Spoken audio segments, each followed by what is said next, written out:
Hello everyone, आज date है 15 अगस्त 2022 और द हिंदू न्यूज एनालिसिस में आपका स्वागत है। इस वीडियो में हम द हिंदू की इंपॉर्टेंट न्यूज को एग्जाम के पॉइंट ऑफ व्यू से डिस्कस करेंगे। नीचे डिस्क्रिप्शन बॉक्स में telegram channel volcano IAS academy का लिंक दिया हुआ है। आप telegram channel volcano IAS academy के साथ में जुड़ सकते हैं। वहाँ पर हर exam means UPSC, state PCS and other exams के पॉइंट ऑफ व्यू से काफ़ी इंपॉर्टेंट इन्फॉर्मेशन आप सभी के साथ में शेयर की जाती है। तो चलो स्टार्ट करते हैं। वीडियो को स्टार्ट करेंगे एक ज्योग्राफिकल मैप क्वेश्चन के साथ में। और आज आपका क्वेश्चन ये है कि शरावती रिवर को आपको मैप में व्यू करना है, फिर इससे रिलेटेड हर इंपॉर्टेंट फैक्ट्स को एंड इंफॉर्मेशन को कमेंट बॉक्स में टाइप करना है। कल हमने आपसे क्वेश्चन पूछा था फोकलैंड आइलैंड्स को लेकर के। तो फोकलैंड आइलैंड्स को अगर हम मैप में व्यू करें, Falkland islands south America continent के सर्दर्न मोस्ट पॉइंट के पास में नॉर्थ ईस्टर्न पार्ट में लोकेटेड है। ये साउथ अटलांटिक ओशन में लोकेटेड है। फोकलैंड आइलैंड्स जो है वो एक डिस्प्यूटेड रीजन है, जिसके ऊपर यूके भी मींस ब्रिटिशर्स भी और अर्जेंटीना भी अपना अपना क्लेम करते हैं।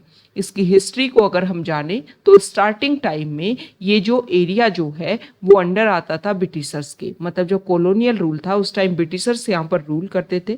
कुछ टाइम के बाद में यहाँ पर स्पेन आता है और स्पेन कंट्री जो है वो यहाँ पर अपना रूल करने लग जाता है।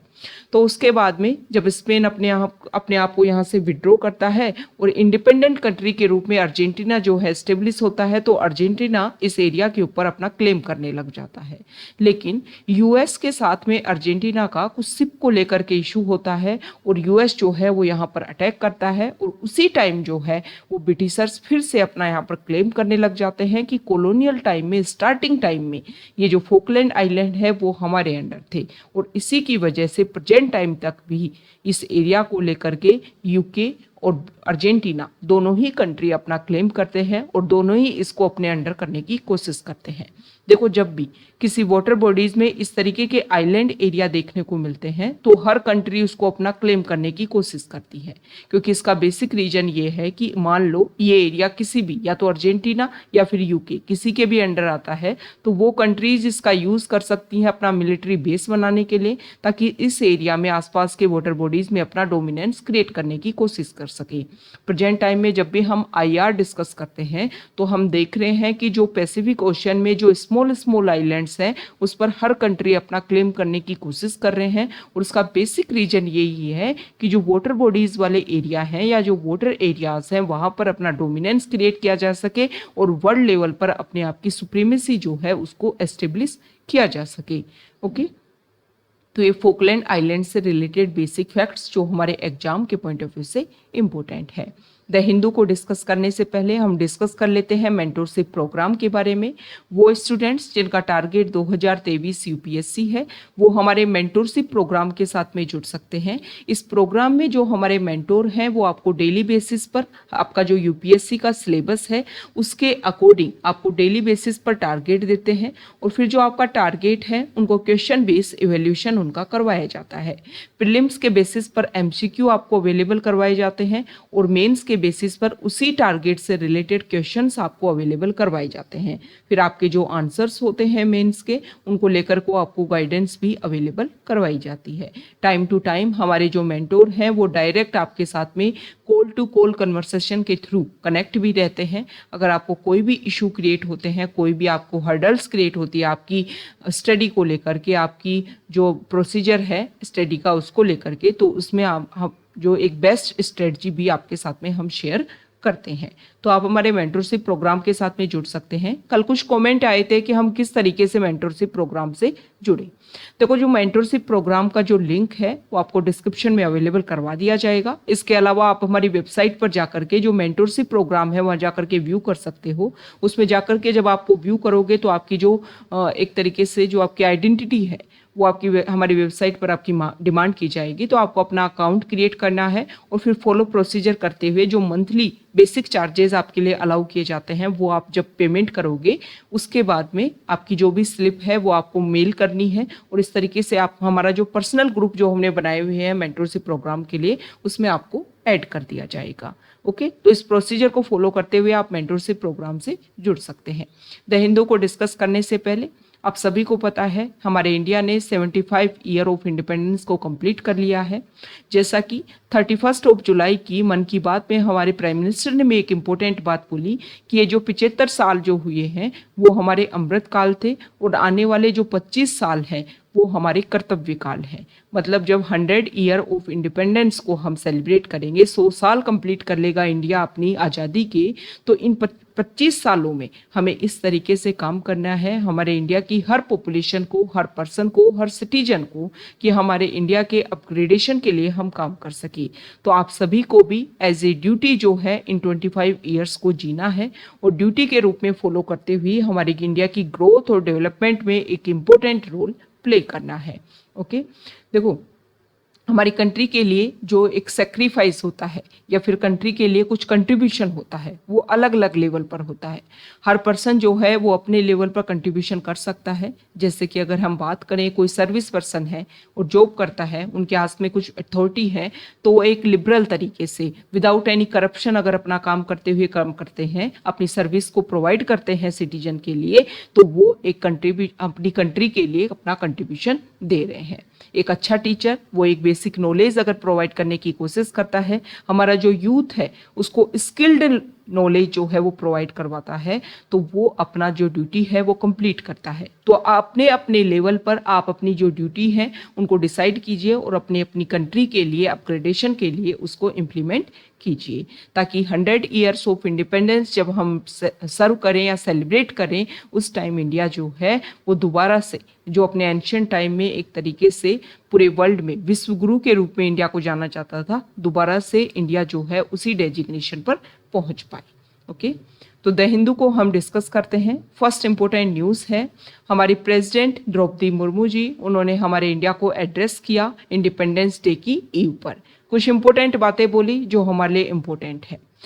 स्टार्टिंग करते हैं, यहाँ पर उन्होंने बताया कि देखो सबसे पहले तो जो मन की बात में हमारे प्राइम मिनिस्टर ने बात रखी थी, सेम बातें उन्होंने रिपीट की। उन्होंने बोला कि हमारा जो जनरेशन है, all the generation have told hard how we met great challenges and how we have taken charge of our destiny. मतलब हमारे पास में बहुत सारे इस तरीके के चैलेंजेस हैं, लेकिन हम बहुत सारे चैलेंजेस हमें मिले हैं और आने वाले टाइम में भी मिलेंगे, लेकिन हमारी जो जनरेशन है वो अपनी तरफ से काफ़ी हार्डवर्क करती आ रही है और कर रही है, जिसकी बेसिस पर हमारा जो कंट्री है जब 100 ईयर्स ऑफ कंप्लीट करेगा तो उसको सेलिब्रेट करने के लिए हमारी जो जनरेशन है वो अपनी तरफ से एफर्ट्स डाल रही है। उन्होंने बात बताई अमृतकाल की, 25 year of the celebration of the centenary of our independence. मतलब 25 साल और बचे हैं, जब हम 100 साल कंप्लीट कर लेंगे इंडिपेंडेंस को, तो हमें क्या करना है हमारे कंट्री का।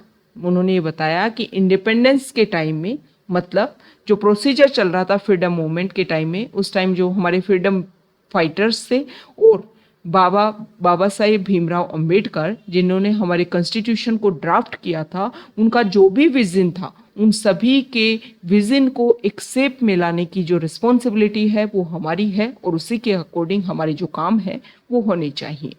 उन्होंने बताया कि हमारा इंडिया जो है वो ना सिर्फ डेमोक्रेसी को सर्व करता है, बल्कि हमारी इंडिया की जो सोइल है वो एक तरीके से इसको टाइम टू टाइम न्यूट्रिशन भी प्रोवाइड करने की कोशिश करती है।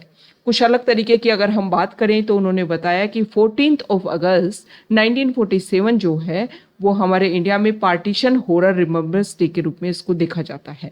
तो हमारे इंडिया में आप सभी को पता है कि बहुत सारी कम्युनिटी बेसिस पर अगर हम देखें तो काफ़ी ज़्यादा रिलीजन है, तो हमें सोशल हार्मनी, यूनिटी, एम्पावरमेंट इन सभी को प्रमोट करना चाहिए, ताकि जो हमारी डाइवर्सिटी है वो हमारे इंडिया के लिए एक तरीके से हार्मफुल स्टेज में ना जा करके इंडिया के अपग्रेडेशन के लिए ये जो डाइवर्सिटी है वो काम कर सके।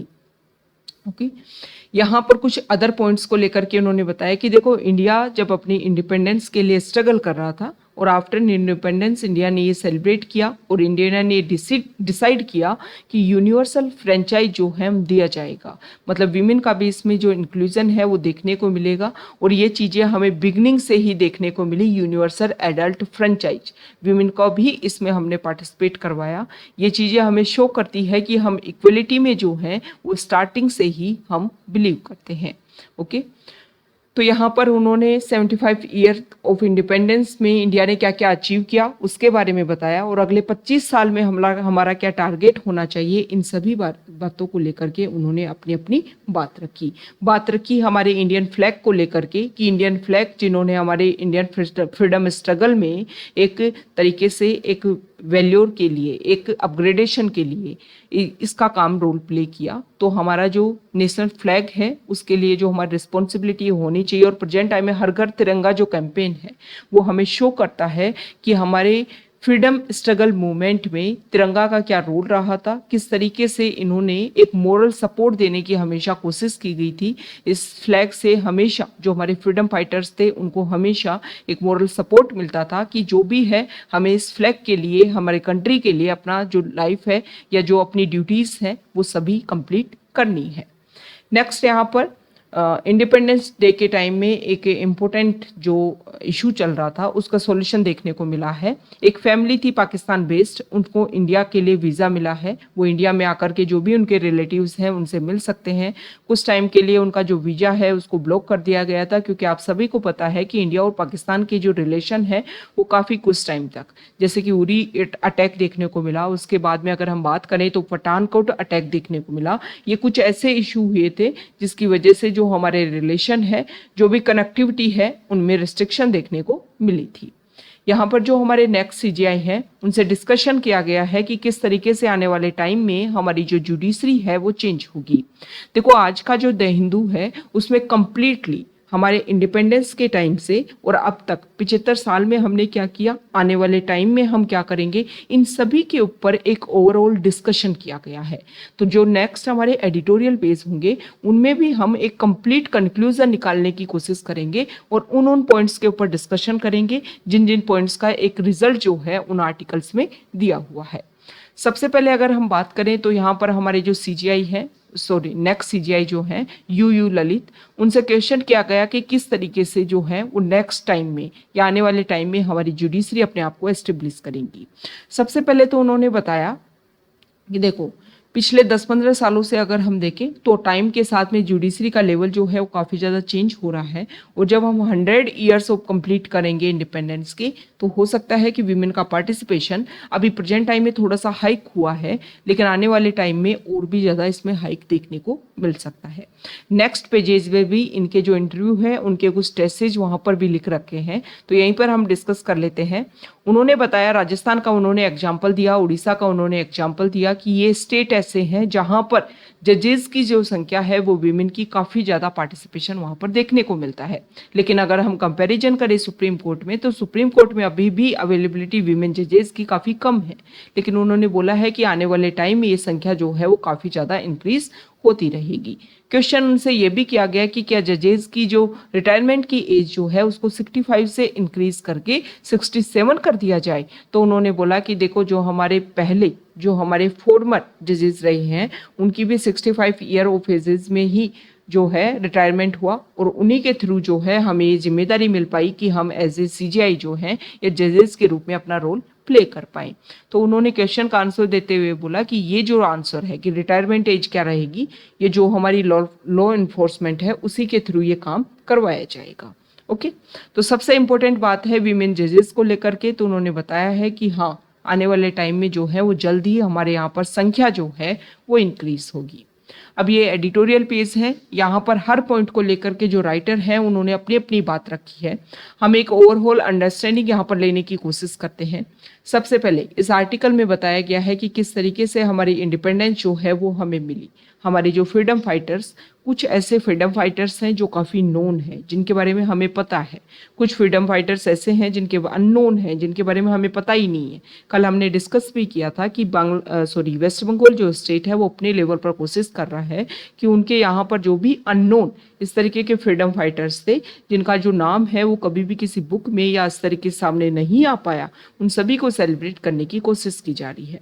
तो इस आर्टिकल में ये बताया गया है कि देखो उस टाइम जो है हमारे इंडिया की जो इंडिपेंडेंस है उसको सेलिब्रेट इस तरीके से किया गया, जो 14 अगस्त की जो मिड नाइट थी, मतलब 15 अगस्त और 14 अगस्त के बीच का जो टाइम था, उस टाइम सबसे पहले हमें इंडिपेंडेंस जो है वो हमने सेलिब्रेट किया। और इसमें बताया गया है कि काफ़ी लंबा स्ट्रगल रहा हमारे फ्रीडम को गेन करने में, कॉलोनियल रूल से हमें रिमूव करवाने में हमारे जो फ्रीडम फाइटर्स हैं उन्होंने काफ़ी इम्पोर्टेंट रोल प्ले किया। अब इस आर्टिकल में जो जो इशू जो रहे थे, जो हमारी कॉन्स्टिट्यूएंट असेंबली में भी बात रखी गई थी, और उन सारे इश्यूज को रेगुलेट करने के लिए हमारा कॉन्स्टिट्यूशन भी फॉर्मेशन किया गया था। तो इस आर्टिकल में बताया गया है कि हमारा कॉन्स्टिट्यूशन जो है वो एक हमारा बिग अचीवमेंट था। ओके, कि फ्रीडम स्ट्रगल के टाइम में हमारे इंडिया के जो फ्रीडम फाइटर्स हैं, जिनको भी ये लगा कि इन पॉइंट्स को लेकर के आने वाले टाइम में इशू हो सकते हैं, उन सभी को हमने इंक्लूड करने की कोशिश की।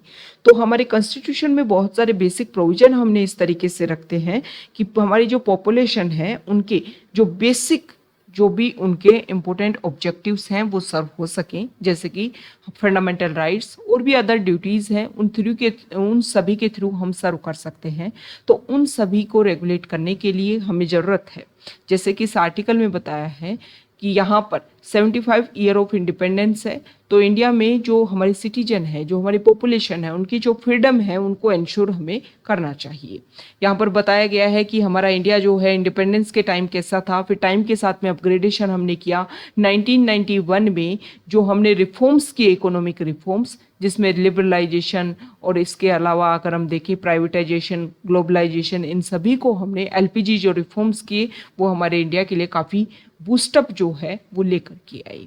इसके अलावा जो फ्रीडम हमने इंश्योर की है हमारे सिटीजन की, हमारी पॉपुलेशन की, उन सभी को रेगुलेट हम करने की कोशिश करें। प्रेजेंट टाइम में हेट स्पीच जो है या अदर इश्यूज जो हैं वो इस तरीके से क्रिएट हो रहे हैं कि जो फ्रीडम ऑफ स्पीच जो हमने दी है उसको रेगुलेट करने की या काउंटर करने की कोशिश की जा रही है। हमने स्टार्टिंग में भी देखा कि डेमोक्रेसी जो है वो हमारी सॉइल में है, और सॉइल से के थ्रू जो है एनरिचमेंट भी टाइम टू टाइम डेमोक्रेसी को हमारे इंडिया में मिलता रहता है। तो उन सारे ऑब्जेक्टिव्स को हम सर्व करने की कोशिश करें, और सर्व हम तब कर पाएंगे जब उन सारे बेसिक ऑब्जेक्टिव्स को हम इम्प्लीमेंट करने की कोशिश करेंगे। यहाँ पर अदर पॉइंट्स के बारे में बताया गया है, जैसे कि अगर हम बात करें तो सोसाइटियल पॉइंट पे बात रखी गई है कि देखो अगर हम स्टार्टिंग से ही देखें तो हमारी वीमेन को भी हमने वोट देने का अधिकार दिया था। लेकिन अगर हम बात करें जैसे कि यहाँ पर एडिटोरियल पेज पर जो अगर हम बात करें जैसे कि लोकल लेवल गवर्नमेंट मतलब पंचायती लेवल पर, और अगर हम बात करें तो म्यूनिसिपल लेवल पर, मतलब 73rd और 74th अमेंडमेंट एक्ट जो लेकर के आए हम 1993 में, जिसके through third tier of government हमने एस्टेब्लिश की, लोकल गवर्नमेंट हमने एस्टेब्लिश की। तो इन एडिटोरियल में ये भी बता रखा है कि इनका टारगेट हमने इसलिए रखा था कि जो लोकल गवर्नमेंट है उनकी जो इंक्लूसिविटी है वो इंश्योर की जा सके गवर्नमेंट लेवल पर। लेकिन टाइम के साथ में यहाँ पर भी अपग्रेडेशन की ज़रूरत है, जैसे कि यहाँ पर जो पॉपुलेशन है उसके बेसिस पर जो रिजर्वेशन है वो होना चाहिए। जैसे कि अगर हम प्रेजेंट टाइम में अगर हम बात करें तो ओबीसी को रिजर्वेशन दिया गया है महाराष्ट्र में और मध्य प्रदेश स्टेट जो है वहाँ पर। यहाँ पर ये भी होना चाहिए कि जो वीमेन का पार्टिसिपेशन है वो भी इंक्रीज किया जाना चाहिए।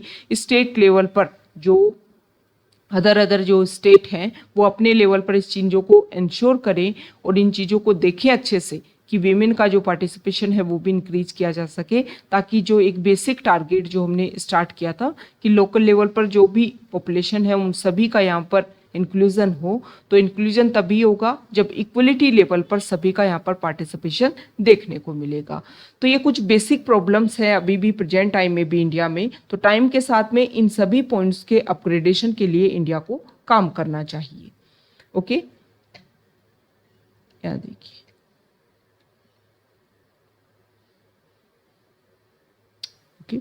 कास्ट जो है, रिलीजन जो है वो भी हमारे इंडिया में एक बेसिक इशू है। हमारी डाइवर्सिटी है हमारी सोसाइटी की, उस सोसाइटी के अपग्रेडेशन के लिए हमें ये काम करना होगा कि जो डाइवर्सिटी है उसको इस तरीके से हम आगे लेकर के चलें कि वो जो डाइवर्सिटी है वो हमारे इंडिया के डिग्रेडेशन के लिए काम ना करे बल्कि अपग्रेडेशन के लिए काम करे।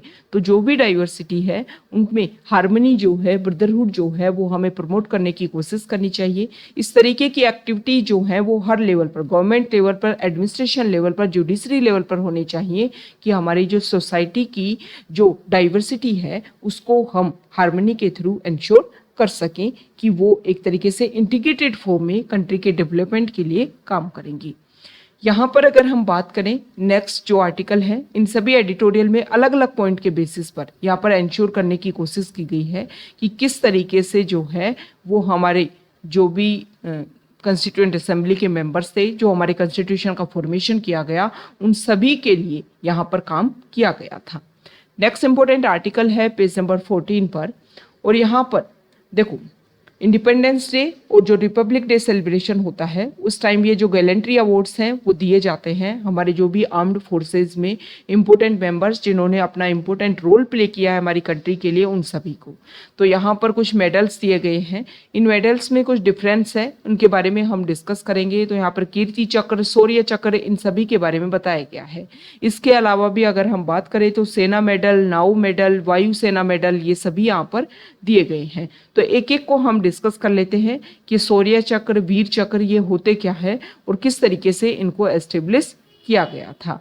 ओके, यहां देखिए इस तरीके से देखो, जब इंडिया ने इंडिपेंडेंस गेन की थी तो उसके बाद में 26 जनवरी 1950 को हमारे इंडिया में कुछ गैलेंट्री अवार्ड्स को एस्टेब्लिश किया गया, लेकिन इनको इफेक्ट में रखा गया था 15 अगस्त 1947 से ही, कि इसी के बाद से ही ये एस्टेब्लिश हो गए हैं। तो सबसे पहले 3 गैलेंट्री अवार्ड जो हैं वो इंडिया में एस्टेब्लिश किए गए थे, परम वीर चक्र, इसके बाद में अगर हम बात करें तो महावीर चक्र, ये दूसरा एस्टेब्लिश किया गया, और तीसरा एस्टेब्लिश किया गया था हमारे यहाँ पर वीर चक्र। ठीक है, वीर चक्र, ये 3 जो हैं वो एस्टेब्लिश किए गए थे 26 जनवरी 1950 को, लेकिन इफेक्ट में आए 15 अगस्त 1947 से। उसके बाद में 1952 में 3 चक्र जो हैं वो और एस्टेब्लिश किए गए, अशोक चक्र क्लास 1, ठीक है, अशोक चक्र क्लास 2, अशोक चक्र क्लास 3, ये 3 और एस्टेब्लिश किए गए 1952 में, और इनको भी इफेक्ट में लाया गया 15 अगस्त 1947 से। अब कुछ टाइम के बाद में इनका नेम जो है चेंज कर दिया गया, अशोक चक्र क्लास 1, क्लास 2 और क्लास 3 का। जो अशोक चक्र क्लास 1 है इसका नाम रखा गया अशोक चक्र ही, दूसरा जो अशोक चक्र क्लास 2 जो है इसका नाम रखा गया कीर्ति चक्र, और 3rd जो चक्र है उसका नाम रखा गया शौर्य चक्र। इस तरीके से इनका नाम एस्टेब्लिश किया गया। लेकिन अगर हम इनकी हायर लेवल से इस तरीके से बात करें कि सबसे नंबर 1 पर कौन सा चक्र आता है, कौन सा गैलेंट्री अवार्ड आता है, तो सबसे पहले आता है परमवीर चक्र 1st नंबर पर, 2nd नंबर पर आता है अशोक चक्र, 3rd नंबर पर आता है महावीर चक्र, 4th नंबर पर आता है कीर्ति चक्र, 5th नंबर पर आता है वीर चक्र, ठीक है, 5th नंबर पर वीर चक्र, और 6th नंबर पर आता है शौर्य चक्र। इसके अलावा हमने बात की तो कि देखो ये जो भी मेडल हैं वो किनको दिए जाते हैं, तो हमारी आर्मी में, नेवी में और एयरफोर्स में जो भी ऑफिसर्स होते हैं उन सभी रैंकिंग ऑफिसर्स को ये जो चक्र हैं वो दिए जाते हैं। अब इसके अलावा होता है सेना मेडल। सेना मेडल जो है, अगर आर्मी में किसी ने बहुत ही एक्स्ट्रा लेवल का काम किया हो हमारी कंट्री के लिए तो उनको सेना मेडल दिए जाते हैं। सेम इसी तरीके से अगर नेवी में भी इसी तरीके का वर्क किया हो नेवी मेंबर ने तो उनको नाउ मेडल दिया जाता है। और बात करें अगर हम वायुसेना मेडल की तो वो दिया जाता है एयरफोर्स के लिए वायु सेना मेडल। ओके, इसके अलावा यहाँ पर ये जो हमारी न्यूज़ है यहाँ पर एक मेडल की और बात की गई है, और बात की गई है प्रेसिडेंट मेडल की। यहाँ देखिए कि प्रेसिडेंट पुलिस मेडल जो है वो सीबीआई के 30 मेंबर्स जो हैं उनकी डिस्टिंग्विश सर्विस के लिए उनको ये मेडल दिए गए हैं। तो प्रेसिडेंट पुलिस मेडल के बारे में हम बात कर लेते हैं कि प्रेसिडेंट पुलिस मेडल होता क्या है। ये प्रेसिडेंट पुलिस मेडल जो है इसको 1 मार्च 1951 को एस्टेब्लिश किया गया था। अगर हम बात करें तो जो हमारे लॉ इन्फोर्समेंट के जो मेंबर्स होते हैं उनको ये मेडल दिया जाता है। स्टार्टिंग में ओरिजिनली इस मेडल को president police and fire service medal के नाम से जानते थे, और हमारे इंडिया में एनुअली बेसिस पर मतलब इंडिपेंडेंस डे के और रिपब्लिक डे के ईव पर इनका जो नेम है वो डिक्लेयर किया जाता है कि किस किस पर्सन को ये मेडल जो है वो दिए जाएंगे। तो ये हमने कुछ बेसिक फैक्ट डिस्कस किए हैं। ये वो ही इंटरव्यू है जो हमने फ्रंट पेज पर डिस्कस किया। हमारे जो नेक्स्ट सीजीआई है यू ललित, उनसे यहाँ पर क्वेश्चन किया गया था और उन्होंने यहाँ पर हर पॉइंट को लेकर के अपने आंसर दिए हैं। नेक्स्ट इंपॉर्टेंट आर्टिकल है पेज नंबर 15 पर, और यहाँ पर नीति आयोग ने एक रिपोर्ट रखी है। नीति आयोग ने बताया है कि हमारे इंडिया में जो गवर्नमेंट है उनको 8,000 करोड़ का नुकसान हुआ है 5 केसेस की वजह से। इस आर्टिकल में नीति आयोग ने अपनी रिसेंट रिपोर्ट में कुछ ऐसे केसेस के बारे में बताया है। ये रिपोर्ट जो है CUTS consumer unity and trust society international, मतलब इन्होंने जयपुर बेस्ड CUTS जो है उन्होंने इस रिपोर्ट को प्रिपेयर किया है। इन्होंने 5 केसेस की स्टडी की है। जैसे कि अगर हम बात करें मोपा एयरपोर्ट केस, इसमें जो कोर्ट है उन्होंने बोला था कि जो भी इशू है उनको सोल्व किया जाए। दूसरा अगर हम बात करें GMR Goa international airport limited, इसमें कुछ इशू क्रिएट हो गए थे जिनको लेकर के यहाँ पर बेसिक रिक्वायरमेंट की जरूरत थी। दूसरा अगर हम बात करें तो गोवा माइनिंग केस, जिसमें जो कोर्ट है उन्होंने 2 बार यहाँ पर जो आयरन और माइनिंग जो हो रहा था गोवा में उसको यहाँ पर रेगुलेट करने की, कैंसिल करने की कोशिश की।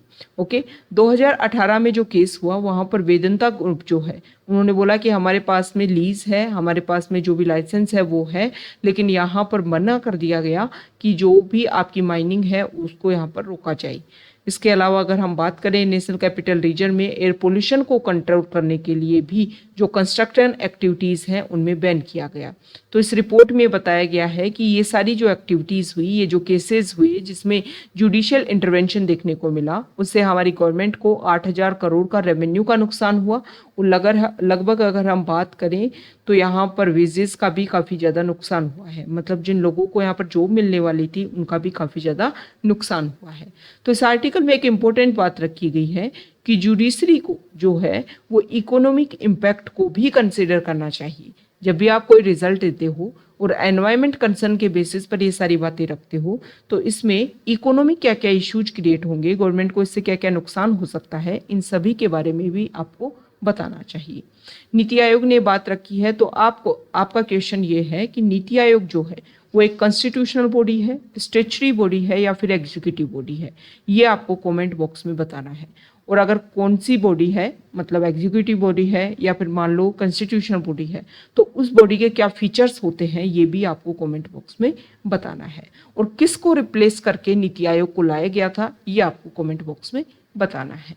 ओके, नेक्स्ट इंपॉर्टेंट आर्टिकल है, हाँ यहाँ पर राकेश झुंझुनवाला, आप सभी को पता है, जिन्होंने अभी आकाशा स्टार्ट की है नई एयर कंपनी, तो यहाँ पर उनकी जो डेथ हो गई है उनके बारे में बताया गया है कि वो स्टॉक इन्वेस्टर थे, किस तरीके से उन्होंने अपने आप को एस्टेब्लिश किया। प्रोफेशन के बेसिस पर अगर हम देखें तो वो चार्टेड अकाउंटेंट थे, किस तरीके से उन्होंने शेयर मार्केट इंडस्ट्री में अपने आप को एस्टेब्लिश करते हुए जो बिलियंस की जो अपनी प्रॉपर्टीज़ हैं उनको एस्टेब्लिश किया।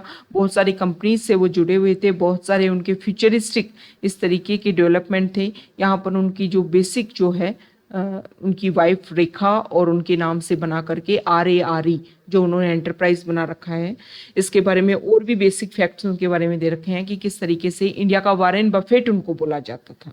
उन्होंने किस तरीके से जो स्मॉल अर्निंग, मतलब स्मॉल जिनके कैपिटल है उन शेयर्स को उन्होंने खरीदा और जब उनमें बूम देखने को मिला तो उनको किस तरीके से उन्होंने सोल्ड आउट किया।